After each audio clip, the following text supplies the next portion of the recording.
Bonjour et bienvenue dans ce troisième épisode de mon podcast. Aujourd'hui, nous allons parler des erreurs courantes à éviter avec les affirmations positives. Vous savez, ces petites phrases qui, si elles sont bien formulées, peuvent transformer notre vie.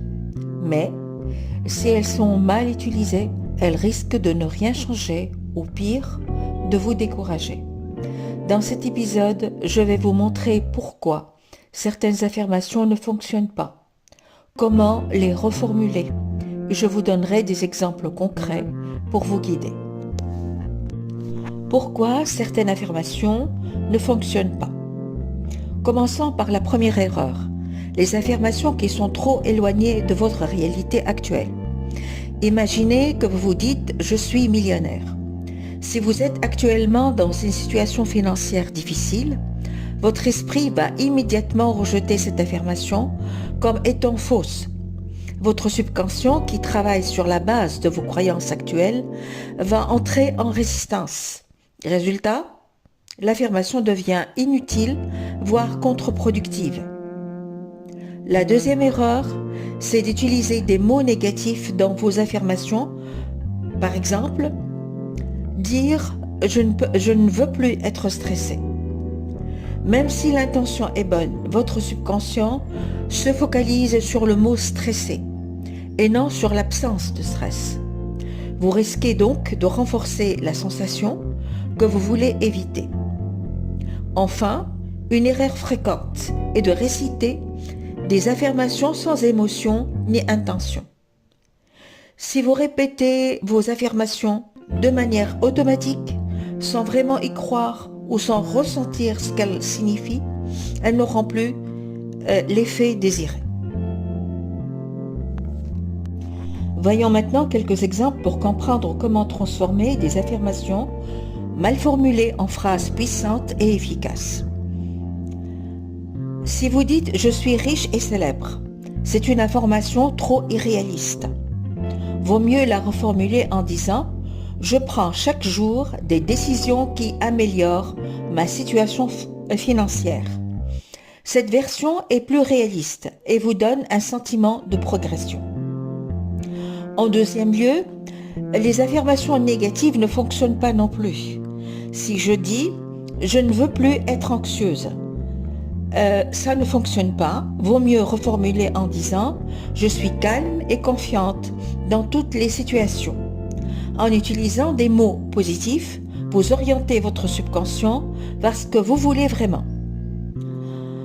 En troisième lieu, les affirmations répétées sans intention, sans émotion, ne fonctionnent pas non plus. Au lieu de dire « je suis heureuse », réciter machinalement, vaut mieux dire « je ressens de la gratitude pour toutes les petites choses qui rendent ma vie plus joyeuse ». En ajoutant de l'émotion, de la spécificité, cette affirmation devient plus impactante. Vous voyez, ce n'est pas seulement ce que vous dites qui est important, mais comment vous le dites qui fait toute la différence. Voici quelques conseils simples pour formuler des affirmations positives qui fonctionnent vraiment. Premier conseil, soyez réaliste mais optimiste. Formulez vos affirmations en fonction de ce que vous croyez possible à court terme, tout en vous projetant vers un objectif plus grand. Deuxième conseil, utilisez des mots positifs. Concentrez-vous sur ce que vous voulez et non sur ce que vous voulez éviter. Troisièmement, ajoutez de l'émotion. Visualisez le résultat que vous désirez et ressentez-le comme si c'était déjà réel. L'émotion amplifie l'efficacité des affirmations. Pour terminer, répétez régulièrement. La répétition est essentielle pour que votre subconscient intègre ces nouvelles croyances. Si vous souhaitez approfondir ce sujet et apprendre à formuler des affirmations plus puissantes, et je vous invite à télécharger mon e-book intitulé « Le pouvoir des mots, comment les affirmations positives transforment votre réalité ». Dans ce livre, je partage des exercices pratiques, des affirmations spécifiques pour différents domaines de la vie et bien plus encore.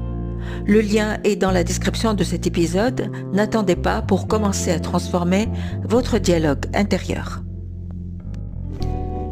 Pour conclure, souvenez-vous que les affirmations sont comme des graines que vous plantez dans votre esprit.